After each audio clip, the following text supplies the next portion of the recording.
جامع ترمذی کی ایک روایت ہے، نبی اکرم صلی اللہ علیہ وسلم نے فرمایا کہ جو شخص یہ دعا کرے، میں دعا کا ترجمہ رکھ دیتا ہوں اس کے اندر، آپ صلی اللہ علیہ وسلم نے فرمایا جس کا ترجمہ یہ اور اس کا فائدہ پھر میں رکھتا ہوں، یہ دعا ایک انسان لازم جانے جس کے پاس نوکری نہ ہو، کام نہ ہو اور اس میں تنگی ہو۔ آپ نے فرمایا دعا کا ترجمہ دیکھیں جامع ترمذی کس طرح سے، آسمان اور زمینوں کے رب، ہمارے اور ہر چیز کے رب، دانے اور گٹلی کو پھاڑنے والے، مطلب جو اگتا ہے نا دانا، پھاڑنے والے، تورات انجیل اور قرآن کو نازل کرنے والے اللہ، میں تیری پناہ مانگتا ہوں ہر اس شریر کے شر سے جس کی پیشانی تیرے ہاتھ میں ہے۔ تو ہی اول ہے، تجھ سے پہلے کوئی چیز نہیں، تو ہی آخر ہے، تیرے بعد کوئی چیز نہیں، تو ہی ظاہر ہے، بس تجھ سے اوپر کوئی چیز نہیں، اور تو ہی باطن ہے، اور تجھ سے قریب کوئی چیز نہیں۔ مجھ سے قرض دور کر دیجئے اور فقر اور فاقے سے میری کفایت کر دیجئے۔ یہ دعا ہے، فقر اور فاقے سے میری کفایت کر دیجئے۔ تو اگر انسان یہ دعا کو لازم جان لے اور اس کو پڑھے تو انشاءاللہ عزیز فقر اور فاقہ اس سے۔ جو شخص رات میں بیدار ہو، اللہ کے رسول فرما یہ کہے لا الہ الا اللہ وحدہ لا شریک لہ لہ الملک ولہ الحمد وہو علی کل شیء قدیر الحمد للہ وسبحان اللہ ولا الہ الا اللہ واللہ اکبر ولا حول ولا قوۃ الا باللہ۔ اس کے بعد یہ کہے اللہم اغفر لی، یا پھر کوئی اور دعا کرے تو وہ دعا قبول کر لی جاتی ہے، اور اگر وہ وضو کرے اور نماز پڑھے تو اس کی نماز قبول کر لی جاتی ہے۔ تو میں رزق کے حصول بتاؤں گا، تنخواہ بڑھانے کے حصول نہیں بتاؤں گا۔ رزق، اور رزق میں اولاد بھی شامل ہے، اچھی صحت شامل ہے، دنیا کی نعمتیں اور مال بھی شامل ہے۔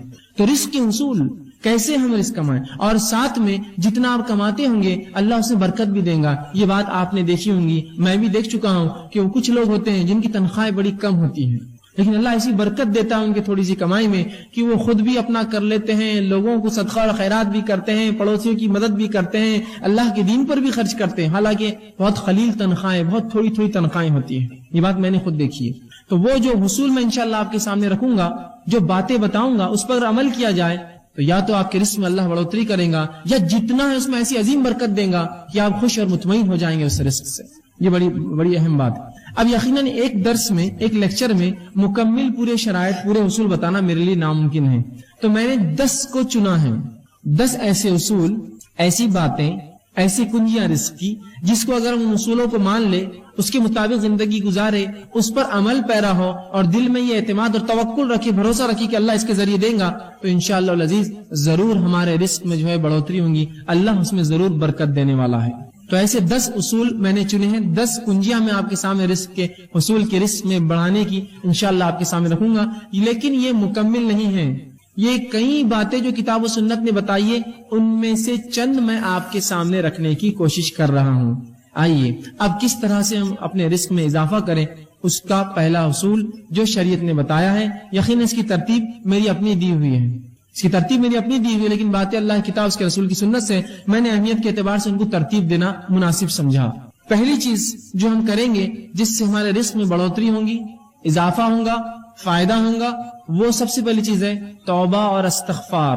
توبہ اور استغفار یہ سب سے پہلی چیز ہے رزق کے حصول میں، اس کی چابیوں میں، کہ اگر ہم چاہتے ہیں ہمارا رزق بڑھے، اس میں برکت آئے، مال و دولت اور بچے اولاد کے اندر اور ہماری دنیا کی نعمتوں میں اضافہ ہو، تو سب سے پہلا کام جو کرنا ہوگا توبہ اور استغفار۔ اب آئیے توبہ اور استغفار بولتے کس کو ہے، وہ اگر جان لے تو زیادہ فائدہ ہوگا، ورنہ استغفر اللہ استغفر اللہ استغفر اللہ تو ہم کہہ رہے ہیں صبح اور شام، استغفر اللہ من کل ذنب واتوب الیہ، استغفر اللہ من کل ذنب واتوب، ہم بار بار پڑھ رہے ہیں، اس کا معنی کیا ہے، یہ اگر جان لیں گے تو انشاءاللہ زیادہ فائدہ ہوگا۔ ورنہ ہم لوگوں کو دیکھتے ہیں استغفر اللہ کے ورد سے ان کی زبانیں تھکتی نہیں ہیں، لیکن ان کے اعمال سے اور ان کے معاملات سے کچھ بھی ایسا نہیں دکھتا کہ یہ استغفر اللہ واقع میں کرتے ہوں گے، یا اس کا کچھ فائدہ ہی نہیں ہوا ہوگا۔ ہم لوگ یہ سمجھتے ہیں شریعت نے جو استغفر اللہ کہنے کا حکم دیا کہ اس کے پڑھنے سے گناہ معاف ہوتے ہیں، تو ہم کو لگا کہ یہ استغفار اس لیے پڑھا جائے کہ گناہ کرو، اس لیے تو معاف ہوتے ہیں، تو ہم گناہ کرتے ہیں اور پھر استغفار پڑھتے ہیں۔ استغفار تو اس لیے جو گناہ ہو جائے اس کی معافی ملتی ہے، تو ہم سمجھتے نہیں کرنے کے لیے پڑھنا ہے ہم کو، کہ اب جو ہو گئے کرو اور پڑھو اور کرو اور پڑھو، جو ہو جائے اس کے لیے ہے۔ اور استغفار صرف الفاظ نہیں ہے، اس سے انسان کے معاملات بھی چھلکے کہ واقعی میں یہ توبہ کر چکا ہے، توبہ کرتا ہے، اس سے اس کے اعمال میں لگے کہ واقعی میں اس نے اپنی زندگی کی روش بدل دی، استغفار کرتا ہے۔ توبہ استغفار جس کو کہتے ہیں یہ توبہ اس کا معنی ہوتا ہے۔ تو توبہ اور استغفار صرف الفاظ نہیں، یاد رکھیے۔ علامہ جو ہے راغب اصفہانی اور امام نووی رحمہ اللہ توبہ کے لیے چند شرائط لکھتے ہیں۔ توبہ کے لیے وہ لوگ کہتے ہیں کہ 4 شرائط ہے، ان شرائط کو جب پورا کیا جائے گا تب استغفار ہوا، تب اصل توبہ ہوئی۔ آئیے پہلی شرط وہ لکھتے ہیں وہ یہ ہے کہ گناہوں کو ان کی برائی کی وجہ سے انسان چھوڑے، گناہوں کو ان کی برائی کی وجہ سے انسان چھوڑے۔ اس لیے گناہ نہ چھوڑے کہ اب بچیاں بڑی ہوگی، شادی کا مسئلہ آئیں گا، اگر باپ گناہ گار رہیں گے تو بچوں کو نکاح کے پیغام نہیں آئیں گے، نہیں، اس لیے نہ چھوڑے۔ گناہوں کو ان کی برائی کی وجہ سے انسان چھوڑے، اس سے استغفار اور اس سے توبہ کرے۔ یہ نہیں کہ اب تو مجبوری ہے کہ اب مجھے گناہ چھوڑنا ہے، تو گناہوں کو ان کی برائی کی وجہ سے ترک کرے۔ اور پہلی شرط اپنی غلطی پر نادم ہو، گناہوں کو چھوڑنے کا ارادہ کیا، ان کی برائی کی وجہ سے اپنے گناہوں پر نادم ہوا کہ مجھ سے یہ گناہ ہوا۔ دوسرا وہ لکھتے ہیں آئندہ نہ کرنے کا عزم کیا، اب انشاءاللہ آئندہ میں وہ گناہ نہیں کروں گا۔ تیسری شرط اگر بندوں کا معاملہ تھا تو وہ لے جا کر اس معاملے کو واپس کر دے۔ بندوں کا آپس میں کچھ ہوا، مال لے لیا تھا، جائیداد لے لی تھی، زمین لے لی تھی، کچھ ایسا کام کیا تھا جو بندوں کا معاملہ تھا، اس معاملے کو جتنا ہو سکے لوٹا دے اس بندے کو جا کر۔ اور چوتھا وہ کہتے ہیں، بلکہ پہلی شرط وہی تھی میں نے پہلے آپ سے کہی کہ گناہوں کو ان کی معصیت کی وجہ سے چھوڑے، دوسرا گناہوں پر نادم ہو، تیسرا جو ہے گناہوں کو جو ہے پھر دوبارہ نہ کرنے کا عزم کرے، اور چوتھا اگر حقوق العباد بندوں کا معاملہ ہو تو اس معاملے کو اس چیز کو واپس لوٹا دے۔ یہ ہے استغفار، یہ ہے توبہ۔ تو اب توبہ کو یہ مت سمجھیے، کچھ لوگوں کو تو یہ بھی نہیں پتا توبہ ہوتی کیا ہے، وہ سمجھتے ہیں کہ نماز پڑھ لو، پھر نماز کے بعد ادھر ادھر دیکھو کوئی دیکھ رہا تو نہیں ہے آپ کو، اور اگر نہ دیکھ رہا تو جلدی سے دونوں ہاتھ لیتے ہیں اور گالوں کو دونوں طرف یوں کچھ تو بھی کرتے رہتے، توبہ توبہ توبہ۔ یہ توبہ نہیں ہے، یہ تو بچوں کو نصیحت کے لیے سکھایا جاتا ہے کہ آئندہ ایسی غلطی نہ کرے، چلو توبہ کرو، یہ توبہ نہیں ہے۔ تو وہ امت کو توبہ کا تصور بھی نہیں ہے کہ اس کے اصول کیا ہے، وہ ہوتی کیسے، اس کا معاملہ کیا ہے، وہ سمجھتے گالوں پر ہاتھ لگانا یہ توبہ ہے، یہ توبہ نہیں، یاد رکھیے۔ تو توبہ کی 4 شرائط ہے استغفار کی۔ آئیے اب جو استغفر اللہ یا استغفار ہے یہ حصول رزق کا ذریعہ ہے، یہ کرنے سے رزق میں اضافہ ہوتا ہے۔ اس کے دلائل کیا ہیں؟ آئیے ہم قرآن سے دیکھتے ہیں۔ اللہ رب العزت قرآن میں فرماتا ہے، سورہ نوح سورہ نمبر 71 اور آیت نمبر 10 سے لے کر 16 میں اللہ فرماتا ہے اور کہتا ہے فَقُلْتُ اسْتَغْفِرُوا رَبَّكُمْ إِنَّهُ كَانَ غَفَّارًا۔ پھر آگے فرماتا يُرْسِلِ السَّمَاءَ عَلَيْكُمْ مِدْرَارًا وَيُمْدِدْكُمْ بِأَمْوَالٍ وَبَنِينَ وَيَجْعَلْ لَكُمْ جَنَّاتٍ وَيَجْعَلْ لَكُمْ أَنْهَارًا۔ یہ واقعہ یوں ہے کہ نوح علیہ السلام نے اپنی قوم کو دعوت دی، اسلام کا پیغام پہنچایا، قوم نے انکار کیا۔ اس کے بعد اللہ رب العزت کے سامنے نوح علیہ السلام جاتے ہیں اور کہتے ہیں اے اللہ یہ رپورٹ ہے میری، یہ کنکلوژن ہے میرا اس قوم کے تعلق سے کہ اے میرے رب، انہوں نے کہا فَقُلْتُ اسْتَغْفِرُوا رَبَّكُمْ إِنَّهُ كَانَ غَفَّارًا، اے اللہ میں نے اس قوم کو بار بار کہا اے میری قوم اپنے رب سے توبہ کرو اپنی شرک اور گناہوں کی وجہ سے، یقیناً وہ تم کو معاف کرنے والا ہے۔ اب اگر تم استغفار کرو گے تو فائدہ کیا ہوگا؟ فرمایا یرسل السماء علیکم مدرارا، اگر تم استغفار کرو گے میری قوم تو اللہ آسمان سے تمہارے لیے بارش برسائیں گا۔ یرسل السماء علیکم مدرارا، موسلا دھار زبردست بارش برسائیں گا۔ پہلا فائدہ استغفار کا۔ پھر آگے اللہ نے کہا، نوح علیہ السلام کہتے ہیں مدرارا وَيُمْدِدْكُمْ بِأَمْوَالٍ وَبَنِينَ، اور اللہ تمہارے مال میں اور اولاد میں اضافہ کریں گا، بالخصوص مال میں اور لڑکوں میں تمہارے اضافہ کریں گا۔ کیا کرو گے تو؟ استغفار کرو گے تو۔ وَيَجْعَلْ لَكُمْ جَنَّاتٍ وَيَجْعَلْ لَكُمْ أَنْهَارًا، اور تمہارے لیے بہترین باغ بنائیں گا، باغات کو نکالیں گا۔ وَيَجْعَلْ لَكُمْ أَنْهَارًا، اور تمہارے لیے بہترین نہریں نکالیں گا۔ اگر کیا کرو گے تو؟ استغفار۔ اے میری قوم اگر تم یہ کر لو تو آسمان سے بارش پاؤں گے، مال میں اضافہ پاؤں گے، اولاد اور لڑکوں میں اضافہ پاؤں گے، اور تمہیں بہترین باغ اللہ دے گا، اچھی نعمتیں دے گا، اور جو ہے تمہارے لیے جو ہے نہریں نکالیں گا ان باغوں میں۔ استغفار کے دیکھیے نوح علیہ السلام نے اپنی قوم کو کیا فائدے بتائے۔ یہاں کا پورے رزق میں جو چیزیں آتی ہے، بارش کا برسنا ایک بنیادی اصول ہے رزق کے لیے۔ آج بھی اگر انسان ٹیکنالوجی میں اور کسی بھی چیز میں جتنی ہی آگے بڑھ چکی ہو، لیکن آج بھی آسمان کی طرف نگاہ سب کی ہوتی ہے۔ اگر بارش نہ برسے اور آپ کہیں گے کہ بھائی مجھے کیا فرق پڑتا ہے، میں تھوڑی کاشتکار ہوں، آپ کاشتکار نہ بھی ہو تو جب آپ بازار سبزی خریدنے جائیں گے تو آپ کہیں گے واقعی میں بارش نہ ہونے کا نقصان ہے۔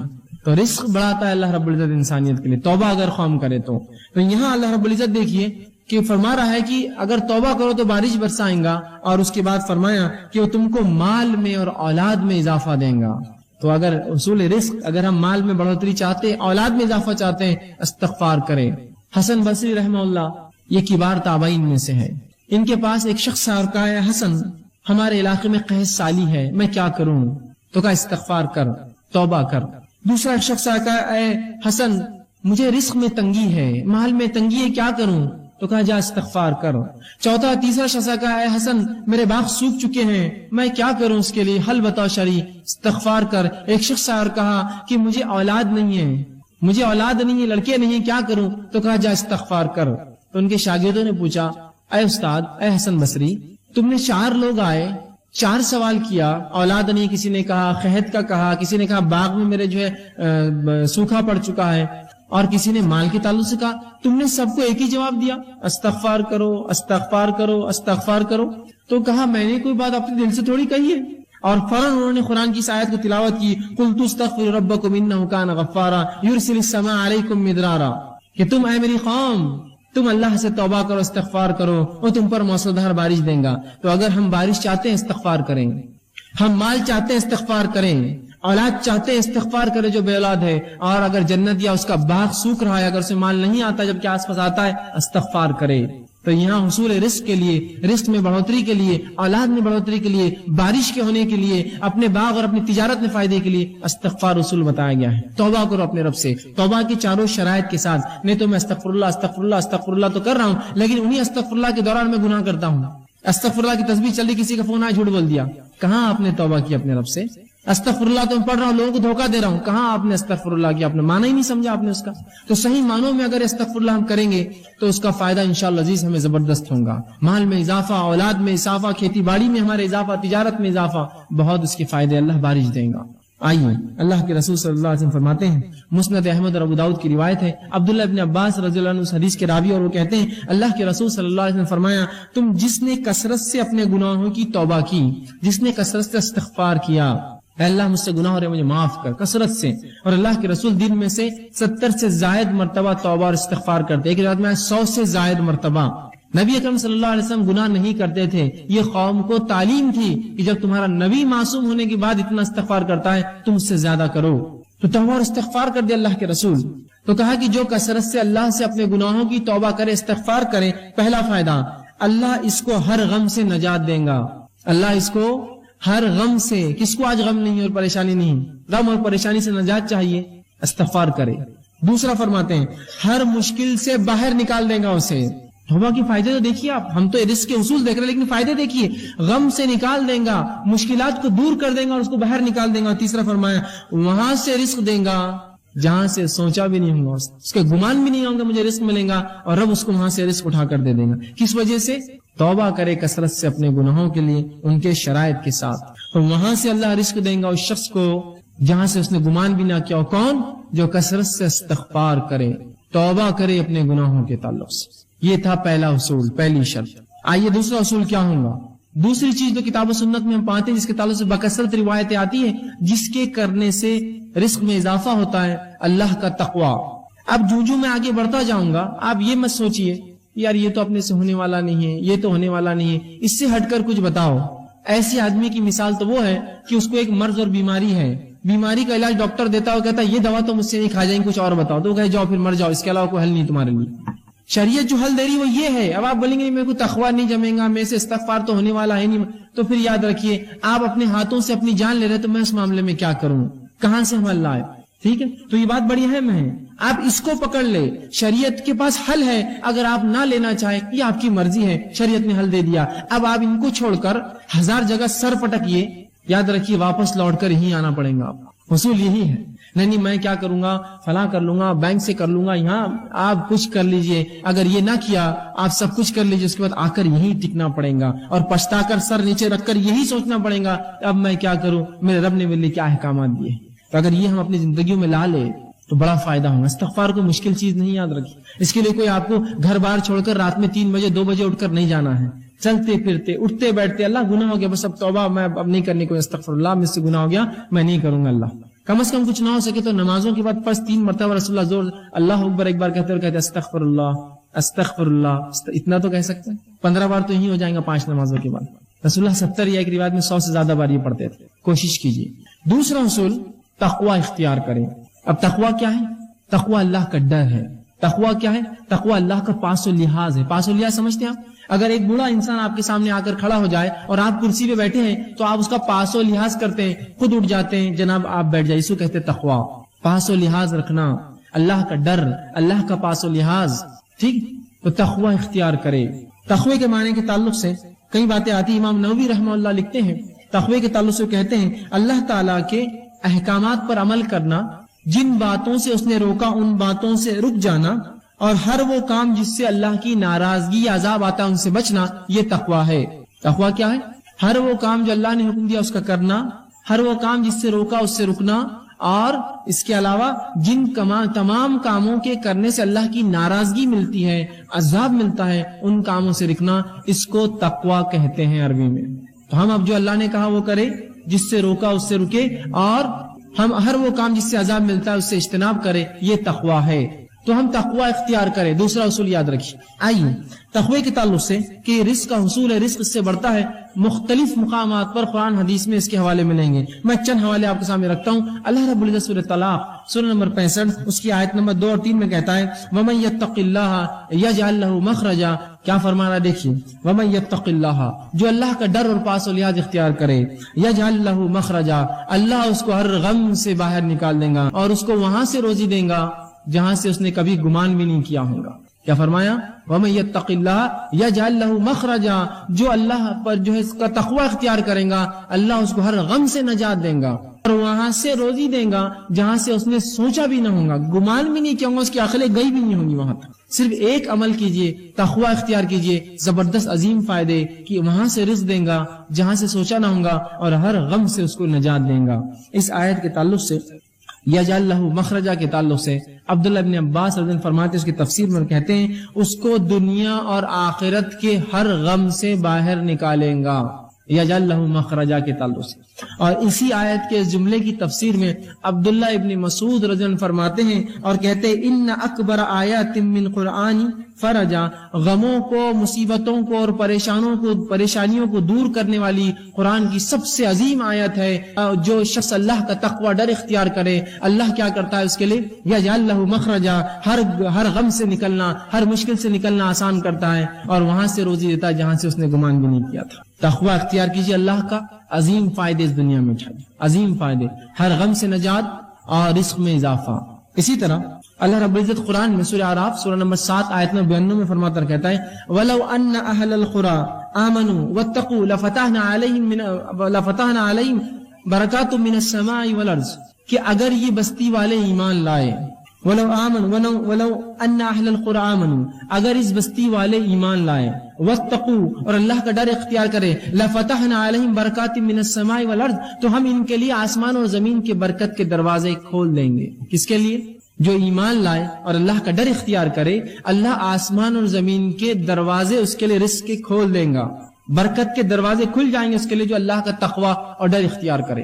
دیکھیے کیسا عظیم فائدہ ہے اللہ کا ڈر اور تقوی اختیار کرنے کہ اللہ آسمان و زمین کے برکت کے دروازے کھول دیتا ہے۔ آج دیکھیے کبھی بارش تو ہوتی ہے، کھیتی فصل تو آتی ہے، پیسہ بھی کبھی ہاتھ لگتا ہے، برکت کہاں ہے اس کے اندر؟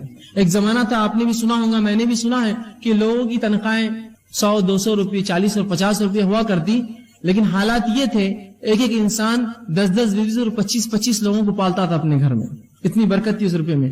آج ہم ہزاروں اور لاکھوں کما کے بھی 2 اولاد کو پالنا ہمارے لیے مشکل ہے۔ یہ تو برکت چھین گئی زمین و آسمان ہم جو دیتی تھی، ہم جو فائدے تھے، اس لیے کہ ہم نے ایمان لا کر اللہ کا ڈر دل میں نہیں رکھا، صرف ایمان نام کو لایا، مسلمان ہے۔ اگر ڈر رکھتے تو اللہ آسمان و زمین کی برکت کے دروازے اس بستی والوں پر، ایمان والوں پر کھول دیتا۔ اور یہ توحید کی برکت ہے، یاد رکھیے۔ اور جس قوم نے توحید کو اپنایا، اللہ نے اس کے لیے زمین و آسمان کے دروازے برکت کے کھول دیے۔ اس کے نمونے آپ دیکھ سکتے ہیں ان قوموں کے تعلق سے جو قومیں کسی زمانے تک پستی میں رہی اور اس کے بعد اللہ رب العزت نے ڈر اختیار کیا اور توحید پر آئی، اللہ رب العزت نے زمینوں کے نیچے سے خزانے ان کے لیے کھول دیے۔ جب انہوں نے اللہ کا ڈر اور تقوی اختیار کیا اور توحید پر اڑ گئے تو اللہ نے ایسی جگہ سے روزی دی جہاں سے گمان بھی نہ کی ہوں گی۔ کس نے گمان کیا تھا؟ ان علاقوں کو جن کو بنجر زمین اور چٹیل ریگستان مانا جاتا تھا کہ اس کی زمین کے نیچے سے سونا اگلیں گی وہ زمینیں اور پیٹرول کی شکل میں مادے نکل رہے ہیں۔ آج دنیا اس کا فائدہ اٹھا رہے، وہ ممالک اس کا فائدہ اٹھا رہے۔ کبھی کیا گمان میں کیا ہوگا ان ممالک نے کہ زمین کے نیچے اللہ نے ان کے لیے ایسے رزق رکھے؟ تو توحید کی برکت ہے، یاد رکھیے۔ جو قوم توحید پر آ جائیں گی اللہ آسمان و زمین کے دروازے کھول دیں گا، وہاں کھول دیے ان کے لیے۔ یہ فائدہ ہوتا ہے بستی والوں کو کہ اگر وہ ایمان لائے، جیسا حق ہے، تقوی اختیار کرے اللہ کا، تو ایسی جگہ سے رزق دیتا ہے گمان نہ کیا ہوں گا اور آسمان زمین کے برکت کے دروازے ان کے لیے کھول دیتا ہے۔ تو یہ بڑی اہم چیز ہے، یاد رکھیں، اللہ کا ڈر اور تقوی اختیار کریں۔ اسی طرح عبداللہ ابن عباس رضی اللہ عنہ فرماتے ہیں اور کہتے ہیں اس آیت کے تعلق سے اس کی تفسیر میں کہتے ہیں لا وسعنا علیہم الخیر ویسرناہ لهم من کل جانب، کہ اس آیت کے تحت جو بات سمجھ میں آتی وہ یہ ہے کہ ہم ان کے لیے خیر کو عام کر دیتے ہیں. زمین آسمان اور زمین کی جو برکت کے دروازے کھول دیے جاتے ہیں، اس کا معنی وہ کہتے ہیں عبداللہ بن عباس رضی اللہ عنہ کہ اس کا معنی یہ ہے کہ اللہ ان کے لیے جو ہے ہر جانب خیر عام کر دیتا ہے اور اس کو حاصل کرنا ان کے لیے آسان کر دیتا ہے. خیر کو اللہ عام کر دیتا ہے ایسی قوم کے لیے، اور حاصل کرنا اس سے زیادہ اس کو آسان کر دیتا ہے. کبھی خیر تو عام ہوتا ہے لیکن حاصل نہیں کر پاتے ہم اس سے، تو خیر کو عام کرتا ہے اللہ اور اس کو حاصل کرنا آسان کرتا ہے. تو دیکھیے اللہ کا ڈر اختیار کرنے کا فائدہ کیا ہے. زمین و آسمان کی برکتیں اور ساتھ میں ایسی جگہ سے روزی اور رزق جہاں سے گمان نہ کیا. آئیے اسی طرح جو ہے تیسرا اصول تقوی کے بعد جو تیسری چیز اپنی زندگی میں ہم لائیں گے جس سے ہم کو یہ فائدہ ہوگا کہ ہم رزق کی کنجا حصول رزق کے لیے جو رزق میں بڑھوتری زیادہ کرنے کے لیے جو ہم کریں گے وہ یہ ہے اللہ تعالیٰ پر توکل، بھروسہ، اعتماد. آج مسلمان کو جب بھی رزق کی تنگی آتی ہے، رزق کی کمی ہوتی ہے، چاہے اولاد کی شکل میں، باغات یا مال تجارت میں گھاٹے کی شکل میں، یا اسی طرح جو ہے اور بھی قسم کی کوئی تکلیف آتی ہے، وہ سب سے پہلے غیر اللہ کے پاس بھاگتا ہے اللہ پر توکل چھوڑ کر، اور ان سے مانگتا ہے کہ مجھے دو. کہاں سے ملیں گے پھر آپ کو رزق میں اضافہ؟ اللہ سے آپ مانگے، اس پہ کامل توکل اور بھروسہ کریں. اور اس کے تعلق سے توکل کسے کہتے ہیں یاد رکھ لیجئے. امام غزالی رحمہ اللہ کہتے ہیں توکل کے تعلق سے اپنی کتاب احیاء علوم الدین کے اندر وہ لکھتے ہیں اور کہتے ہیں توکل یہ ہے کہ دل کا اعتماد صرف اسی پر ہو جس پر بھروسہ کیا گیا ہو. دل کا مکمل اعتماد اس ذات پر ہو جس پر بھروسہ کیا ہو، اور مکمل طور پر اس پہ توکل کرے جس کا اس نے دعویٰ کیا ہو. اگر ایک شخص یہ کہتا ہے میں مسلمان ہوں اور رب پر میرا توکل بھروسہ ہے، اب مکمل طور سے اس پر اعتماد کرے کہ ہاں رب مجھے دینے والا ہے، اب ضرورت نہیں شک و شبہ کی. مکمل اعتماد کرے اس ذات کے اوپر جس کا اس نے نام لیا ہے، اس پہ اعتماد. یہ ہے توکل، بھروسہ، اعتماد جس کو عام زبان میں کہیں. اسی طرح امام مناوی کہتے ہیں توکل کے تعلق سے اس کا معنی لکھتے ہوئے کہتے ہیں کہ توکل بندے کے اظہار عجز ہے. بندہ اللہ کے سامنے عاجز ہو جائے، اللہ میں کچھ نہیں کر سکتا ہوں، بس میں عاجز ہوں تیرے سامنے، تجھ سے ہی مانگتا ہوں مکمل طور سے. اور جس پر توکل کیا گیا ہے اس پر مکمل بھروسہ کرے. تو ایک مومن توکل کرے کس پر؟ اللہ پر. اس سے رزق میں بڑھوتری ہوتی ہے. اب اس کے تعلق سے کہ توکل رزق کے بڑھانے کا سبب ہے، اس کے تعلق سے کئی روایتیں آتی ہیں. مسند احمد کی اور ترمذی کی روایت ہے جس میں اللہ کے رسول صلی اللہ علیہ وسلم فرماتے ہیں، عمر بن خطاب اس کے راوی ہیں اور وہ کہتے ہیں اگر تم اللہ تعالیٰ پر ایسا بھروسہ کرو، اللہ کے رسول نے فرمایا کہ اگر تم اللہ تعالیٰ پر ایسا توکل، اعتماد اور بھروسہ کرو جیسے پرندے توکل، اعتماد اور بھروسہ کرتے ہیں کہ وہ ہر صبح خالی پیٹ اپنے گھروں سے نکلتے ہیں اور شام بھر پیٹ گھر لوٹتے ہیں، تو اللہ بھی تمہیں ویسا ہی رزق دیں گا جیسے پرندوں کو دیتا ہے کہ وہ خالی پیٹ اپنے گھروں سے نکلتے ہیں اور شام بھر پیٹ لوٹتے ہیں. توکل کا فائدہ کہ اگر تم اللہ پر ویسا توکل کرو جیسا پرندے کرتے ہیں تو اللہ بھی تمہیں رزق دیں گا کہ وہ صبح اپنے گھر سے بھوکے پیٹ نکلتے ہیں اور جب رات لوٹتے ہیں تو بھر پیٹ لوٹتے ہیں. لیکن ایک بات یہاں سمجھنے کی بڑی اہم ہے، جب میں توکل کی بات کر رہا ہوں تو کوئی یہ نہ کہے کہ میں نے اللہ پر مکمل توکل کر لیا اور اب میں کچھ بھی نہیں کرتا ہوں. ایسے بہت سے لوگ ہوتے ہیں جو اپنی کوتاہیوں کو، کاہلیوں کو شریعت اور دین پر ڈالتے ہیں.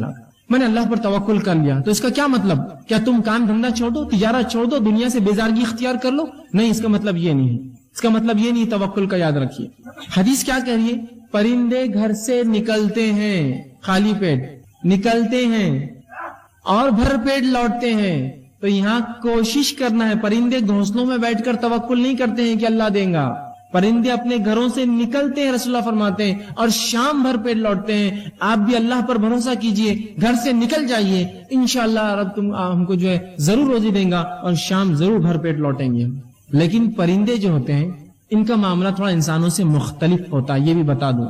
پرندے سیدھے جا کر رزق لے لیتے ہیں. انسانوں کو رزق حاصل کرنے کے لیے نوکری، تجارت، کاروبار کرنا پڑتا ہے، دکانوں میں جانا پڑتا ہے اور اسی طرح مختلف مقامات پر جانا پڑتا ہے کمانے کے لیے. پرندوں کا تھوڑا رزق الگ ہے، ہم سے مختلف ہے. وہ سیدھے رزق کو اٹھا لیتے ہیں، جا کر پھل اناج کھا لیتے ہیں. ہم تو ویسا نہیں کر سکتے. ظاہر سی بات ہے ہمارا توکل ویسا ہوگا کہ ہم گھروں سے نکلیں گے، کچھ نہ ہو تو ایک دکان والے کے پاس جائیں، کہیں گے بھائی آج کچھ ہم مالی کو دے دو، میں بھیک تو نہیں مانگ سکتا، میں کام کر کے کما لوں گا آج شام تک. نکلے تو صحیح. تو ہمیں کالج، اسکول اور مکاتب، اسی طرح جو ہے اپنے آفیسز اور جو ہے اپنے کام کی جگہوں پر جانا پڑے گا، تب ہم جو ہے شام بھر پیٹ لوٹیں گے. یہ مانا ہے. ورنہ کوئی کہے میں نے اللہ پر توکل کر لیا، بس میرا پورا اعتماد ہے کہ اللہ مجھے دینا چاہیں گا تو دیں گا، نہیں تو نہیں، میں گھر میں ہی رہوں گا. تو ایسا انسان یاد رکھیے اگر جو ہے کسی ایسے جھاڑ کے نیچے بھی لیٹا جہاں بہت زیادہ پھل پک کر گرتے تب بھی پھل بہت مشکل سے اس کے منہ میں آ کر گرے گا. یہ توکل نہیں ہے، یہ توکل نہیں. ٹھیک ہے. تو توکل کا معنی یہ ہے کہ آپ کوشش کریں اللہ پر بھروسہ رکھتے ہوئے اللہ ضرور آپ کو رزق دیں گا. کوشش کریں. تو اس کا مطلب یہ نہیں آپ کوشش چھوڑ دیں. اور کیوں نہ ہو، اللہ سورۃ طلاق سورہ نمبر 5 آیت نمبر 3 میں فرماتا ہے وَمَن يَتَوَكَّلْ عَلَى اللَّهِ فَهُوَ حَسْبُهُ، جو اللہ پر بھروسہ اور اعتماد کرتا ہے اللہ اس کو کافی ہو جاتا ہے، اللہ اس کے لیے کافی یاد رکھے. لیکن کوشش یہ زیادہ ضروری ہے. شک اور شبے میں نہ پڑے آپ، ورنہ بہت سے لوگ ہوتے ہیں کہتے ہیں بھائی کیوں محنت کر رہے ہو، مشقت کر رہے ہو، بس اللہ اللہ کرتے رہو، جتنا دینا اللہ دیں گے. ارے بھائی کوشش ضروری ہے، کوشش کے بعد تمام چیزیں ہیں. ٹھیک. اللہ کے رسول صلی اللہ علیہ وسلم کے پاس ایک شخص آیا، ابن حبان کی روایت ہے، عمرو بن امیہ رضی اللہ راوی ہے، وہ کہتے ہیں کہ رسول اللہ صلی اللہ علیہ وسلم کا ایک شخص آیا اور اس نے کہا اللہ کے رسول میں اپنی اونٹنی کو کھلا چھوڑ دیتا ہوں اور اللہ پر توکل کرتا ہوں، بھروسہ کرتا ہوں. رسول اکرم نے کہا نہیں، تو اس کے گھٹنے کو پہلے باندھ دے پھر اللہ پر توکل کر. سمجھے آپ توکل کا معنی؟ تو کوشش کر لے اس کو بچانے کی، کیوں بھاگ کر نہ جائے، پھر اللہ پہ بھروسہ کر. تو اونٹنی کو کھلا چھوڑیں گے اور اللہ پہ بھروسہ کریں گے تو بھاگ جائیں گی. پھر تو جو تیرے ماتحت کوشش ہے وہ کر لے کہ اونٹنی کے گھٹنے کو باندھ دے، پیر کو باندھ دے، پھر اللہ پر بھروسہ کر، پھر انشاءاللہ العزیز جو ہونا ہے وہ اللہ کریں گا. لیکن یہ نہیں کہ آپ کو کوشش نہ کرے اور کہیں میں نے اللہ پر توکل کر لیا، اب اللہ میرا رزق میرے گھر میں بھیج دیں گا، میں بیٹھا رہوں گا. ایسا نہیں ہونے والا، یاد رکھیں. پرندے نکلتے ہیں اللہ پر بھروسہ کر کے، شام بھر پیٹ لوٹتے ہیں. نکلیے، کوشش کیجئے، جائیے تو یہ معاملہ ہوگا. لیکن ہمارے پاس ایک عجیب مسئلہ ہے. ہم نے کام کو چھوٹے اور بڑے معاملوں میں تقسیم کر دیا، چھوٹے کام اور بڑے کام.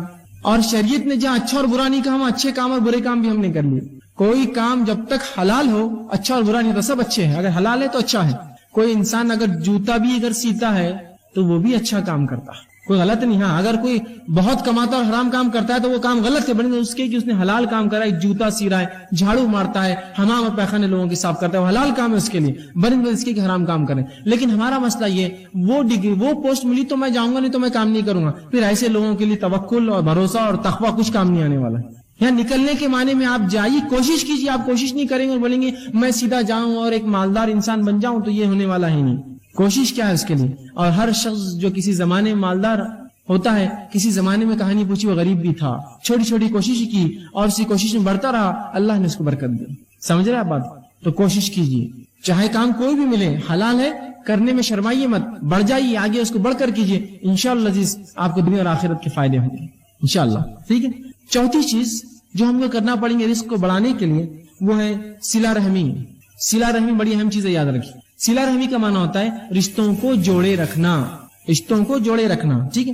حافظ ابن حجر اسقلانی رحمہ اللہ وہ لکھتے ہیں اس کے تعلق صلہ رحمی کے تعلق سے، اور کہتے ہیں کہ صلہ رحمی سے مراد رشتہ داری ہے، اور رشتہ دار سے مراد وہ لوگ ہیں جن میں باہمی نسبتی تعلق ہو، چاہے پیدائش سے تعلق بنا ہو، چاہے نکاح سے تعلق بنا ہو، نسبتی اس سے تعلق ہو، چاہے پھر وہ وارث ہو یا نہ ہو، محرم ہو یا نہ ہو، وہ اس کا رشتہ ہے. مثال کے طور پر کچھ لوگ وارث ہوتے ہیں رشتہ دار، مثال کے طور بیٹے اور بیٹیاں یہ وارث ہیں اور ساتھ میں محرم بھی. لیکن کچھ لوگ غیر محرم بھی ہوتے ہیں جو آپ کے رشتہ دار ہوتے ہیں، آپ کے جو ہے چچیری بہنیں اور پھپھیری بہنیں اور خلیری بہنیں، وہ آپ کی محرم نہیں ہے لیکن رشتہ دار ہے. تو یہ تمام رشتے جو انسان پیدائش سے لاتا ہے اور تمام رشتے جو اس کے نکاح کی بات بنتے ہیں، یہ ہے اس کے رشتہ دار، اور ان سے صلہ رحمی کرنا، رشتوں کو جوڑے رکھنا، خام و خواہ کے نہیں توڑنا.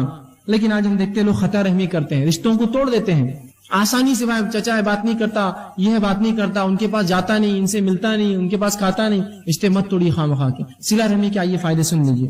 اللہ کے رسول صلی اللہ علیہ وسلم فرماتے ہیں، اب جو ہے بخاری کی روایت ہے، ابو ہریرہ رضی اللہ عنہ اس حدیث کے راوی کہتے ہیں آپ صلی اللہ علیہ وسلم فرمایا جو شخص اپنے رزق میں کشادگی چاہتا ہے اور اپنی عمر میں اضافہ چاہتا ہے وہ صلہ رحمی کرے.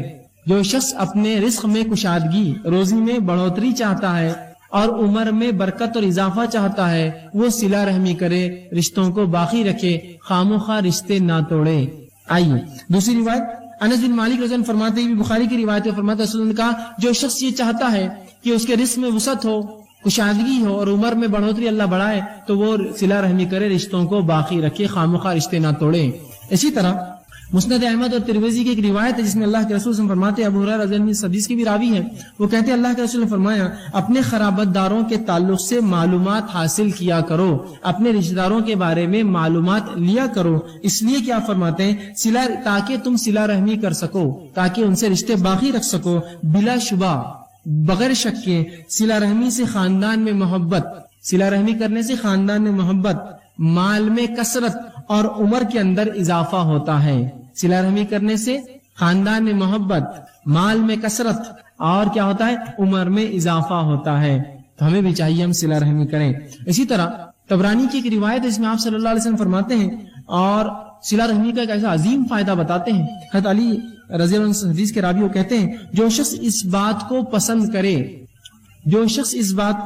کرے کہ اس کی عمر میں اضافہ ہو اور اس کے رزق میں وسعت ہو اور اس سے بری موت سے اللہ بچا لے اور دور کر دے، وہ صلہ رحمی کرے. جو شخص یہ چاہتا ہو کہ اس کے مال کی کثرت و مال بڑھے، عمر میں اضافہ ہو اور بری موت سے اللہ اس کو بچا لے، وہ صلہ رحمی کرے، رشتوں کو جوڑے رکھے. آئیے صلہ رحمی کا ایک اور فائدہ دیکھیے، عظیم فائدہ. رسول اللہ فرماتے، ابن حبان کی روایت ہے، ابو بکر رضی اللہ عنہ حدیث کے راوی ہیں، وہ کہتے اللہ کے رسول نے فرمایا، تمام نیکیوں میں سب سے زیادہ جس نیکی کا جلدی بدلہ مل جاتا ہے وہ صلہ رحمی ہے. تمام نیکیوں میں سب سے جلدی جس نیکی کا بدلہ ملتا ہے وہ صلہ رحمی ہے. اور پھر فرماتے ہیں جس کا ثواب حاصل ہوتا ہے صلہ رحمی سے ملتا ہے. یہاں تک کہ جب کسی برے خاندان کے لوگ، نیک نہیں ہے، برے لوگ، برے خاندان کے لوگ اپنے رشتہ داروں سے صلہ رحمی کرتے ہیں تو اللہ تعالیٰ ان کے مالوں کو بڑھا دیتا ہے. کیا فرما رہے ہیں؟ سب سے جلدی بدلہ اگر کسی عمل کا دنیا میں ملتا ہے تو وہ صلہ رحمی ہے. حتیٰ کہ کوئی خاندان ہے جو نافرمان ہے اپنے رب کا، لیکن لوگوں کے رشتے، اپنے رشتوں کو باقی رکھتا ہے، تو اللہ اس کو دنیا میں یہ بدلہ دیتا ہے کہ اس کے مال کو بڑھا دیتا ہے. حالانکہ لوگ گنہگار ہیں لیکن بدلہ کیا مل رہا ہے دنیاوی صلہ رحمی کا؟ کہ مال کو بڑھا دیتا ہے، ان کی اولاد کی تعداد بڑھا دیتا ہے، مال میں اضافہ کرتا ہے، اولاد میں اضافہ کرتا ہے، ہوتا ہے. اور کسی بھی صلہ رحمی کرنے والے کا خاندان محتاج نہیں رہ سکتا، چاہے گناہگار کیوں نہ ہو. صلہ رحمی کرتا ہے تو انشاءاللہ العزیز محتاج کبھی نہیں ہوگا. آج کے اس دور میں ہم سمجھتے ہیں خطا رحمی کرنے سے محتاجی دور ہوگی، ہے نا. ارے یار رشتے رکھیں گے تو مانگنے آ جائیں گے، رشتے دار مانگیں گے، پیچھے یہ کریں گے، رشتے توڑ دو، توڑیں گے تو نہیں، رشتے جوڑیے، اضافہ ہوگا رزق میں، اولاد میں اضافہ ہوگا. اور سب سے جلدی بدلہ اگر کسی نیکی میں ملتا ہے تو وہ صلہ رحمی یاد رکھیے. تو صلہ رحمی میں آگے بڑھیے، رشتوں کو جوڑیے. 5واں اصول جس پہ ہم عمل کرنے کی کوشش کریں گے، جس سے رزق میں اضافہ ہوتا ہے، وہ یہ ہے اللہ تعالیٰ کی راہ میں خرچ کرنا. اللہ تعالیٰ کی راہ میں خرچ کرنا، اللہ نے جو مال دیا ہے. اب دیکھیے ایک بات، جب بھی خرچ کرنے کی بات آتی ہے تو لوگ مالداروں کی طرف دیکھتے ہیں، بھائی تمہارے لیے بات ہے، ہمارے لیے تو نہیں. ایسا ہوتا ہے، جب بھی خرچ کرنے کی بات آئی، بھائی یہ تو تمہارے لیے، ہم تو اس سے بری ہیں. بری نہیں ہے کوئی بھی اس سے. ایک آدمی جو دن بھر میں 10 روپے کماتا ہے، اگر وہ بھی اللہ کی راہ میں روپیہ خرچ کرے تو اس کو کبھی کبھار اس شخص سے زیادہ اجر ملتا ہے جو لاکھوں روپیہ خرچ کرے. معلوم ہے؟ اسی طرح اسی تعلق سے ایک حدیث رسول اللہ نے فرمائی، ایک شخص نے 1 درہم خرچ کیا اور ایک نے 1000 درہم خرچ کیا، دونوں برابر ہے. یہ ایک روایت نے فرمایا ایک شخص نے 1 درہم خرچ کیا، ایک نے 1000 کیا، یہ ایک والا 1000 پر فوقیت پا گیا. صحابہ نے کہا اللہ کے رسول 1 درہم اور 1000 کیسے برابر ہوں گے دونوں خرچ کرنے والے؟ تو کہا ایک شخص نے 1 درہم 2 درہم کمایا، ایک اللہ کی راہ میں خرچ کر دیا، یہ برابر ہوگا اس مالدار کی جس نے 1000 خرچ کیے. مطلب یہ حدیث جو بتا رہی ہو، یہ فیصد، پرسنٹیج. اگر میں روز دن بھر میں 1,00,000 روپیہ کماتا ہوں تو کیا میں 50,000 خرچ کرنے کا دل ہے میرا؟ لیکن وہیں اگر ایک غریب دن میں 10 روپے کماتا اور دیکھتا میرا پڑوسی ایک انسان، اس کو آج کچھ بھی کمائی نہیں، لے 5 تیرے اور 5 میرے، آدھی تنخواہ اللہ کی راہ میں خرچ کر دی اس نے، کیا ثواب ہے اس کا؟ اللہ تعالیٰ فیصد میں اجر دیں گا. ظاہر سی بات ہے اس کی تنخواہی اس کو ملا ہی 10 روپے تھا اور 5 خرچ کر دیے، سبحان اللہ، تو 50% خرچ کیا، اجر فیصد سے ملنے والا ہے. بھائی یہ مت سمجھیے آپ کی بھائی تو میں تو زندگی بھر میں تو 1,00,000 ہی کمایا، کیا خرچ کیا ہوں گا میں نے؟ نہیں، آپ کا فیصد کیا تھا بھائی؟ اگر 1,00,000 میں سے 25,000 خرچ کیے تو آپ نے 25% دولت اللہ کے نام میں خرچ کر دی. اور کبھی کبھار مال و دولت والوں کو اتنی توفیق نصیب نہیں ہوتی کہ فیصد میں اپنے مال سے نکالے. تو آپ یہ مت سمجھیے کہ خرچ آئے تو میں مالدار تم لوگ دیکھو، نہیں، ہر آدمی خرچ کرے گا. جذبہ پیدا کیجیے اپنے اندر خرچ کرنے کا اللہ کے نام میں، کہ اگر میں 10 روپیہ دن میں کماتا ہوں، کوشش کروں کہ 1 روپیہ خرچ کروں جو کہ 10% میرے مال کا اور کمائی کا ہوگا. اللہ یقیناً اجر دے گا. معلوم، خرچ کیجیے اللہ کی راہ میں، جذبہ پیدا کیجیے. مالداری اور غریبی خرچ میں آڑ نہیں بنتی، اصل چیزیں نیت ہے جو خرچ میں آڑ بنتی ہے. اصل غنا اللہ کے رسول فرماتے اصل مالداری دل کی مالداری، دل سے مالدار آدمی، مال سے نہیں. ایک آدمی تو مال سے کروڑپتی ہے لیکن بازو والے کے پیسے بھی اس کی نظر رہتی جب وہ نوٹا نکالتا ہے. اور ایک آدمی غریب ہے لیکن اس کو کسی کے مال کے اوپر اس کی نظر نہیں ہے، اللہ اس کو دے رہا، وہ کما رہا، میں اپنا کما رہا ہوں. تو غنا، مالداری تو اصل دل کی مالداری ہوتی ہے. پیسے اور نوٹوں سے انسان مالدار نہیں ہوتا. کبھی تو کچھ لوگ پیسے کما کے اور غریب بن جاتے ہیں کہ پہلے جو ہے کھاتا پیتا تھا، اب پیسے خوب کما رہا تو اب صرف چنے پہ گزارا کرتا ہے، اس لیے کہ وہ اور جمع کرتا ہے. تو غنا دل کا ہوتا ہے، مالداری دل سے ہوتی ہے، دل سے مالدار بنیے، اللہ کی راہ میں خرچ کیجیے، اللہ دیتا ہے، یاد رکھیں۔ اور ایسے لوگوں کی مثالیں میں آپ کو دے سکتا ہوں جنہوں نے اپنی زندگی میں چھوٹے چھوٹے کام کیے اور اللہ کی راہ میں ایسا پیسہ خرچ کیا کہ انہوں نے بڑی بڑی مساجدیں بنائی۔ ایسی واقعی بعید نہیں، اگر آپ نے نہ دیکھے ہوتے ایک الگ بات ہے، نہ سنی ہوتے الگ بات ہے، کہ لوگوں نے حمالیاں کی اور اپنے مال و دولت سے زمینیں خریدی ان پیسوں سے، اور اس پر مسجدیں تعمیر کی اپنے روپیے اور پیسے سے۔ ایک صاحب کو تو میں بھی جانتا ہوں جنہوں نے اپنی زندگی بھر جو ہے فگے بیچے، بلونز، اور ایک مسجد انہوں نے تعمیر کی اس کمائی کے اوپر۔ تو خرچ کرنے والا دل سے مالدار ہو تو خرچ کرتا ہے، اب دل سے ہی غریب ہو تو پھر اس کے لیے بہت مسئلہ ہے۔ اللہ جتنا دے، ایک عہد کے برابر دیا تو دوسرے کی توقع کریں گا، دوسرے عہد کے برابر سونا دیا تو تیسرے کی توقع کریں گا، اس کی خواہش بننے ہونے والی۔ تو خرچ کیجیے، اللہ کے راہ میں جذبہ پیدا کیجیے، اس کا بڑا فائدہ ہے، بڑا فائدہ ہے۔ اب اللہ کے راہ میں خرچ کرنے کا کیا معنی ہے؟ جہاں جہاں اللہ نے حکم دیا وہاں خرچ کیجیے، یتیموں میں، مسکینوں میں، فقیروں میں، مسافروں کے اندر، وہ لوگ جن کی گردنیں جو ہے دبی ہوئی ہے بوجھ کے تحت، ادھار جن پر ہے ان میں، جو لوگ جو ہے اسلام پر چلنے کی بنیاد پر جیلوں میں ڈال دی گئی ان کے چھڑانے کے لیے، مختلف جگہ جہاں شریعت نے حکم دیا اللہ کی راہ میں خرچ کیجیے، یاد رکھیے۔ اب آئیے، خرچ کرنے سے مال و دولت میں اضافہ ہوتا ہے، اس کے دلائل سن لیجیے۔ اللہ رب العزت سورہ سبا سورہ نمبر 34 آیت نمبر 39 میں فرماتا اور کہتا ہے وَمَا أَنفَقْتُم مِّن شَيْءٍ فَهُوَ يُخْلِفُهُ، اور آگے فرماتا وَهُوَ خَيْرُ الرَّازِقِينَ، تم جو کچھ اللہ کی راہ میں خرچ کرو گے اللہ اس کو لوٹا دے گا اور اللہ خیر رزق دینے والا ہے۔ کیا فرمایا؟ تم جو کچھ اللہ کی راہ میں خرچ کرو گے اللہ اس کو لوٹانے والا ہے، یخلفہ، تم کو واپس پلٹائیں گا اللہ وہ چیز۔ سبحان اللہ۔ اندازہ لگائیے، دنیا میں اگر ہم کسی پر خرچ کریں، اس کی حیثیت مرتبہ استطاعت کے مطابق خرچ کرتے ہیں کہ یار جتنا خرچ کریں گے اتنا ریٹرن بھی ملے گا، یہ آدمی کی حیثیت زیادہ ہے نا۔ اندازہ لگائیے، لوگ اللہ کے راہ میں خرچ کر کے سوچتے ہیں ہم غریب بن جائیں گے۔ ارے کیسے تم غریب بنو گے؟ تم سوچو تو صحیح، کس کے راستے میں تم پیسہ دے رہے ہو؟ کیا وہ ذات تم کو غریب رہنے دیں گی اس کے راہ میں خرچ کرنے کی بات؟ کبھی نہیں ہو سکتا۔ یاد رکھیے، جو اللہ کے راہ میں خرچ کرتا ہے اللہ اس کو عظیم نعمت عطا کرتا ہے۔ یاد رکھیے، خرچ کرنے کا جذبہ بنائیے، اور یاد رکھیے اللہ کی راہ میں ہم جیسا خرچ کریں گے ویسا اس کا بدلہ بھی ملے گا۔ آج ہماری ذہنیتیں اتنی کند ہو گئی ہے، اتنی بگڑ چکی ہے کہ سب سے ناقص، سب سے کمزور، سب سے چھوٹا، سب سے ادنا اور سب سے بیکار قسم کی چیز اللہ کی راہ میں ہم خرچ کرتے ہیں۔ دلائل کی فہرست لا کر گنا سکتا ہوں۔ میرے گھر کا کام چل رہا ہے اور میرے گھر کی فرشی کیسی ہونا چاہیے، وہ میرے شان و شوکت اور میرے اسٹیٹس کے مطابق ہونا چاہیے۔ وہیں کوئی کہے کہ بھائی اللہ کی راہ میں کچھ اگر آپ دے دیتے، ایک مسجد، ایک مدرسہ یا دینی کچھ کام ہو رہا ہے، ایک فرشی دے دیجئے، تو وہ کہتا ہے کہ فلاں دکان پہ جاؤ، اس کو فون کر کے بولتا ہے 3rd گریڈ کی یہ سب سے ناقص فرشیاں ہو تو نکال کر دے دو، اس لیے کہ مسجد میں لگنا ہے۔ میرے گھر کا اگر نل ہو تو سب سے اچھا ہو، کروم پالش ہو، پیتل کا ہو، اس لیے کہ لوہے کا ہوتا ہے تو وہ کھلتا نہیں ہے جلدی۔ اگر مسجد میں کوئی آیا کہ ہمیں نل چاہیے تو بھائی وہ 4, 10, 5 روپے کے لوکھنڈی نل لے لیجئے، جس کو فجر میں لوگ پتھروں سے کھولتے ہیں اس لیے کہ وہ ٹائٹ ہو جاتے ہیں، اس کو مارنا پڑتا ہے کھولنے کے لیے۔ یہ اللہ کی راہ میں تو تم جو دو گے اس کی راہ میں وہ پلٹا کر اللہ دیں گا، پھر اللہ بھی سب سے ناقص، سب سے فالتو، سب سے ادنا، سب سے بیکار والی چیز ہم کو لوٹا کر دیتا ہے، اس لیے کہ اس کی راہ میں وہی ہم نے دیا ہے۔ جو دو گے وہ پاؤ گے۔ ایک آدمی ہے جو مال و دولت میں اچھا امیر آدمی ہے، اس کے اگر وہ آپ کے گھر آیا تو آپ کیسا خرچ کرتے ہیں اس پہ؟ ارے یار اس کی حیثیت بہت ہے، کل اس کے گھر جائیں گے تو اپنے کو ملے گا، کرو خرچ۔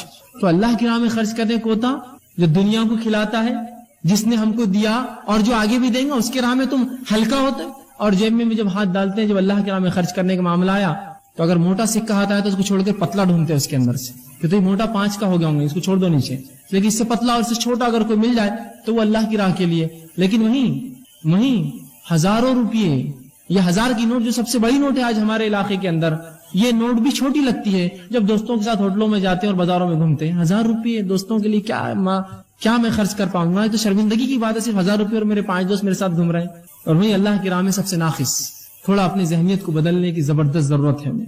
اللہ کی راہ میں سب سے اچھا، سب سے بہتر، اس لیے کہ جس کی راہ میں خرچ کر رہا ہوں یوں خلیفہ وہ پلٹانے والا ہے مجھ پر، اور اللہ جب پلٹائیں گا تو بہرحال اس کا کیا معاملہ ہوگا اندازہ لگائیے۔ ایک مالدار کو آپ نے تحفہ دیا، کیا اس سے آپ وہی تحفے کی امید کرتے ہیں؟ ارے نہیں بھائی، وہ تو اپنی حیثیت کے حساب سے تحفہ لائیں گا آپ کے زبردست۔ تو اللہ دنیا میں بھی پلٹائیں گا، آخرت میں پلٹانے والا ہے۔ کہا کہ تم جو کچھ خرچ وما انفقتم من شیء، تم اے مسلمانوں جو کچھ خرچ کرو شیء فهو یخلفہ، اللہ تمہیں لوٹا دے گا، وہو خیر الرازقین، اور وہ بہتر رزق دینے والا ہے۔ تو خرچ کیجیے اللہ کی راہ میں، اس کے بڑے ثواب۔ اسی طرح ابن کثیر رحمہ اللہ اس کی تفسیر کرتے اس آیت کی اور کہتے ہیں تم جو بھی خرچ کرو گے اللہ دنیا اور آخرت میں اس کا بدلہ دے گا، اس کا وہ اس آیت میں وعدہ کر رہا ہے۔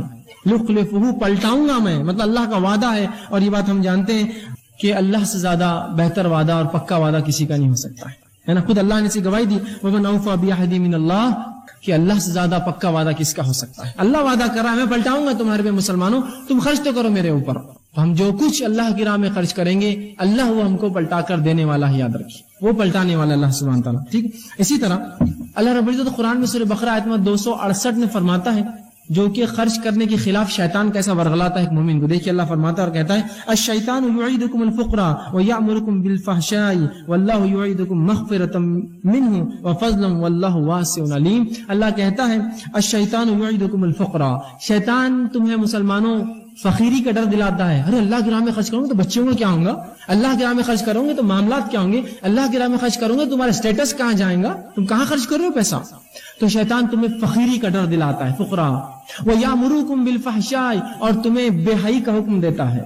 کیا کرنے لگاتا ہے, تم کو ڈراتا ہے اللہ کی راہ میں خرچ کرنے سے اور بے حیائی کے کام کراتا ہے. اور اللہ کیا کہتا ہے, دیکھیے اللہ فرماتا ہے واللہ یعیدکم مغفرۃ, اللہ تم کو بلاتا ہے وعدہ کرتا ہے اپنی مغفرت کا, منہ وفضلا اور اپنے طرف سے فضل کا, واللہ واسع علیم اللہ وسعت والا اور علم والا ہے.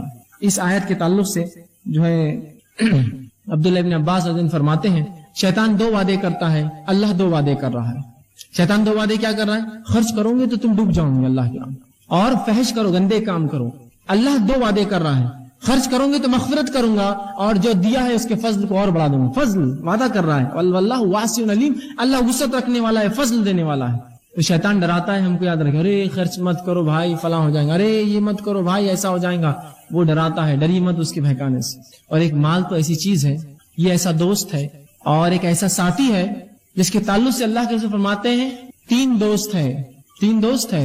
ایک دوست تو وہ ہے جو انسان کے مرتے اس کا ساتھ چھوڑ دیتا ہے, دوسرا دوست وہ ہے جو قبرستان تک ساتھ آتا ہے, اور تیسرا وہ ہے جو خبر میں اور آخرت میں ساتھ آئے گا. پہلا دوست جو سب سے انسان کا پکا دوست ہوتا ہے لیکن سب سے بے وفا ہے وہ مال ہے, مرتے ہی ساتھ چھوڑ دیتا ہے. وہ کیا آپ نے کبھی دیکھا کسی کی موت ہوئی اور اس کی تجوری, اس کے غلے, اس کے بینک بیلنس, اس کے جو ہے شیئرز اور اس کے سرٹیفکیٹ لے کے دفنائے گے اس کے ساتھ تیرے ساتھ نہیں ہوتا ہے. حتیٰ کہ اگر کوئی انسان مر جائے اور ہاتھ میں کوئی اس کے چاندی کی کوئی انگوٹھی رہ جائے جس کو نہلا رہے اور پھنس جائے تو لوگ کاٹ کر نکالتے ہوئے 80-90 روپے کی انگوٹھی بھی نہیں چھوڑتے ہیں. ایسا بے وفا ہے. اگر خبر کے اندر کوئی مٹی ڈال رہا اور جیب میں سے کوئی سکہ گر جائے تو بولتا رک جاؤ, پیسہ نہیں. اتنا بے وفا ساتھی ہے, اور اس سے سب سے زیادہ محبت انسان کرتا ہے, سب سے زیادہ اس کے لیے حرام خوری, رشتوں کو توڑتا ہے, لوگوں کو اذیت دیتا ہے, مالوں کو لوٹتا ہے, بیجا وہ کرتا ہے, سب کرتا ہے. یہ ساتھی مرتے ہی آپ کا ساتھ چھوڑتا ہے, بولتا بس میرا معاملہ ختم ہوا. دوسرے ساتھی رشتہ دار جو صرف قبرستان تک دفنانے آتے ہیں, کوئی اپنے ماں باپ کے ساتھ خود دفن نہیں ہوتا, کوئی بیوی بچوں کے ساتھ خود نہیں جاتا. اور تیسرا وہ ساتھی ہے جو ہمارا سب سے کمزور ساتھی ہے, جس کو ہم سب سے ناقص دوست سمجھتے ہیں, جس کو ہم دوستی رکھنا بھی نہیں چاہتے. وہ اعمال ہے جو خبر میں بھی آئیں گے, جو آخرت میں بھی کام آئیں گے. یہ سب سے پکا دوست بنائیے اعمال, اللہ کے راہ میں خرچ کیجیے. ٹھیک, اسی طرح ابو ہریرہ رضی اللہ عنہ فرماتے ہیں, مسلم کی روایت ہے, اللہ کے رسول صلی اللہ علیہ وسلم فرمایا, بڑی زبردست بات کہی, اور دیکھیں کیا فرمایا, یا ابن آدم انفق علیک, اے آدم کی اولاد, اے آدم کے بیٹو, مجھ پر خرچ کرو, میں تم پر خرچ کروں گا. انفق علیک, میں تم پر خرچ کروں گا, تم مجھ پر خرچ کرو. تم میری راہ میں دو, میں تمہیں دوں گا. اب اندازہ لگائیے, اللہ کہہ رہا ہے تم میری راہ میں دو, میں تمہیں دوں گا. اللہ تو دور, اگر دنیا میں کوئی ایک مالدار انسان جو امین ہے, جو امانت دار ہے, آپ کو پتا ہے اور دھوکہ نہیں دیتا, وہ اگر آپ سے کہے کہ جاؤ خرچ کرو میرے نام سے, میں تم کو دوں گا, آپ بولیں گے بھائی تمہارا وعدہ ہے تو پھر تمہیں سب کچھ لوٹا دوں گا اللہ. تو یہ اللہ کہہ رہا ہے اے آدم کی اولاد, حدیث قدسی ہے, تو میری راہ میں خرچ کر, میں تجھ پر خرچ کروں گا. اندازہ لگائیے, جو اللہ خرچ کرنے کی بات کر رہا ہے, تو آپ ایک اورنگ باد کے مالدار کی حیثیت دیکھیے, اگر وہ آپ سے کہے کہ میں تم پر خرچ کروں تو کیا سوچ رہے ہیں آپ؟ اگر مہاراشٹر کا سب سے مالدار انسان کرے میں تم پر خرچ کروں گا تو کیا سوچ رہے ہیں آپ اسے؟ 200-400 روپے نہیں بھائی, وہ تو بہت دیں گا. اور ہندوستان کا سب سے مالدار انسان کرے ارے میں تم پہ خرچ کروں گا, اور اگر دنیا کا سب سے مالدار انسان کہے کہ خرچ کروں گا تو کیا سوچ رہے ہیں؟ تو اندازہ لگائیے, جو رب ہے دنیا کو پالنے والا, جو رزق دینا, وہ کہہ رہا ہے میں تم پر خرچ کروں گا. کیا امید کرتے ہیں اس سے؟ کیا امید کرتے ہیں اس سے؟ تو اللہ کی راہ میں خرچ کیجیے, اللہ ہم پر خرچ کرے گا. زبردست آفر ہے اللہ کی طرف سے. ٹھیک, تو اللہ کی راہ میں خرچ کرنے کے بڑے فائدے ہیں. ایک حدیث بہرحال آتی ہے جس میں اللہ کے فرماتے ہیں ہر روز 2 فرشتے دنیا میں آتے ہیں. بخاری کی روایت, ابو ہریرہ اس کے راوی ہے, اور ایک کہتے ہیں اللہ جو تیرے راہ میں خرچ کرے اس کے مال کو بڑھا, اور دوسرا کہتا ہے اللہ جو خرچ نہ کرے اس کے مال کو گھٹا دے. تو اللہ کی راہ میں جو مال خرچ نہیں ہوتا وہ خود بخود گھٹ جاتا ہے. ٹھیک, اب اسی طرح چھٹا اصول ہم رزق کو بڑھانے کے لیے کیا کریں گے, وہی ہے کمزوروں کے ساتھ احسان کیجیے. کمزور کون ہو سکتا ہے؟ بوڑھے لوگ جو ضعیف ہیں. اور احسان صرف پیسوں سے نہیں ہوتا، یاد رکھیے. ہم سمجھیں تو احسان بولتے صرف پیسے نہیں. ایک مالدار انسان لیکن بوڑھا ہے، اس کی مدد کیجیے، اس پہ احسان ہے آپ کا. کمزوروں کے ساتھ احسان کیجیے.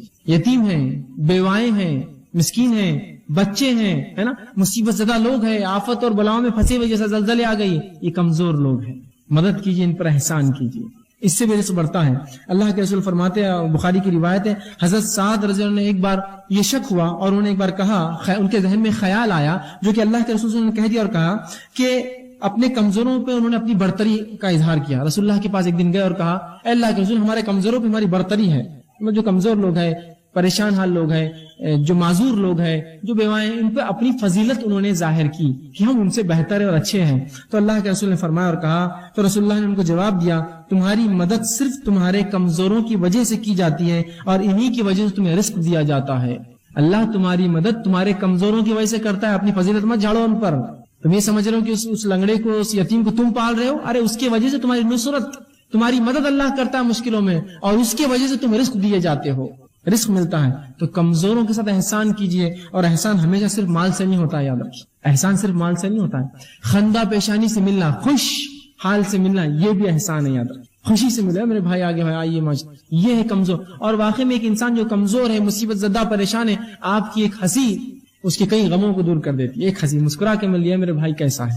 خندہ پیشانی سے ملنا، بوقت ضرورت مال خرچ کرنا، لوگ مصیبت میں تو مدد کرنا، یہ سب احسان ہے. یہ سب احسان ہے. صرف احسان یہ مت سمجھیے کہ پیسے دینا احسان ہے، نہیں، اور بھی چیزیں احسان ہے. اور ان کے لیے دعائیں کرنا، یہ بھی احسان ہے، یاد رکھیے. دعائیں کرنا، خندہ پیشانی سے خوشی سے ملنا اور مدد کرنا، اور تعاون جب ضرورت پڑے کرنا، جب ضرورت پڑے اپنے وسیلے سے کوئی کام ان کا کروا دینا، یہ بھی احسان ہے. یہ بھی احسان. احسان کیجیے کمزور لوگوں پر، چاہے وہ بیوہ عورتیں ہوں، یتیم بچے ہوں، معذور ہو، مسکین ہو، کمزور ہے یہ سماج کی، مدد کیجیے ان کی. احسان کیجیے جو کچھ اپنے طرف سے کر سکتے ہیں. اتنا تو کر سکتا ہوں میں کہ ایک معذور کو اگر گاڑی نہ دلا سکوں تو کبھی موقع مل جائے تو اس کو اٹھا کے گود میں دوسرے کا چھوڑ تو سکتا ہوں. یہ میرا احسان ہے اس پر. ضروری تھوڑی کہ ہر بار میں پورا کر سکوں. یہ سوچئے، ہم میں وہ جذبہ بھی ختم ہو گیا. کئی بار ہوتا ہے کہ کچھ لوگ دکھتے ہوں گے آپ کو سڑک پر معذور، جو اپنی سائیکل چڑھاتے ہوں گے، چڑھاؤ پر جو چڑھتی نہ ہوں گی، لوگ دیکھتے ہیں یہ نکلا کیوں ہوگا معذور گھر سے باہر. ارے میرے بھائی، وہ مصیبت میں اس کو پہلے دھکا دے کر اوپر چڑھا. عجیب معاملہ ہے. کمزوروں کے تعلق سے اس امت کے پاس کوئی رحم نہیں ہے، بلکہ کمزور لوگ نشانہ اور ٹارگٹ ہے ہمارے لیے کہ ان کو تکلیف دی جائے. اب مل گیا ایک آدمی جس کا مزہ لی جائے. ان پر احسان کیجیے، اللہ نصرت کرے گا، مدد کرے گا ہماری، اور جو ہے رزق میں اضافہ دے گا. ٹھیک. اسی طرح مسند احمد کی روایت ہے، آپ صلی اللہ علیہ وسلم فرمایا، ابو دردہ رضی اللہ عنہ حدیث کے راوی نے کہا کہ میری رضا کمزور لوگوں کے ساتھ احسان کرنے سے حاصل کرو. اگر تم چاہتے ہو کہ میں راضی رہوں تم سے قیامت کے روز، رسول اللہ فرماتے ہیں، تو کمزوروں کی مدد کر کے میری رضا حاصل کرو قیامت کے روز. میں راضی ہو جاؤں گا تم سے اگر تم کمزوروں کی مدد کر کے آؤں گے، تو وہ عمل کر کے آؤں گا. تو میری رضا کمزوروں سے مدد کر کے حاصل کرو، حاصل کرنے کی کوشش کرو، کیونکہ تمہیں اپنے کمزور اور ضعیفوں کی وجہ سے رزق اور نصرت دی جاتی ہے. رزق جو ملتا ہے نا، اور جو مدد آتی ہے اللہ کی، یہ کمزوروں کی وجہ سے آتی ہے. تو یہ نہ سمجھے کہ ہم بڑے اونچے ہیں ان سے، بلکہ اللہ کا شکر ادا کرے کہ اللہ نے مجھے اچھا رکھا، اب میں ان کی مدد کروں. اس لیے کہ کمزوروں سے جو قوی ہے وہ آزمائے جاتے ہیں، مالداروں غریبوں سے مالدار آزما. دنیا میں اللہ آزماتا ہے ایک سے دوسرے. جس کو صحت دی اس کو کمزوروں سے آزماتا ہے. اللہ دیکھتا ہے اس کی مدد کرتا ہے کہ ٹھیک ہے، تو ان کی مدد کیجیے. 7واں پوائنٹ جو چیز ہم کریں گے حصول رزق کے لیے، وہی ہے کہ اللہ کی عبادت کے لیے فارغ ہونا. اس کا بڑا اجر ہے، اس سے رزق میں اضافہ ہوتا ہے. اب میں جب کہہ رہا ہوں اللہ کی راہ میں فارغ ہونا، تو آپ یہ مت سمجھیے کہ اب وہ جو ہے بوریا بستر لے کر اب بولیں گے اب مسجد میں رہنے جا رہا ہوں میں، بچوں کو بھائی اب بس اب تم رہو، بہت دن ہو گئے، اب میں اللہ کے راہ میں فارغ ہوں. نہیں، فارغ ہونے کا علماء معنی لکھتے یہ ہے کہ جو کچھ عبادت بندہ کرے خالص اللہ کے لیے کرے اور مکمل خوشی و خضوع سے کرے، یہ ہے اللہ کے لیے فارغ ہونا. مثال کے طور پر مسجد میں جا رہا ہوں نماز کے لیے، تو مکمل خوشی اور خضوع اور اخلاص کے ساتھ نماز پڑھوں تو یہ اللہ کے لیے فارغ ہونا ہوا.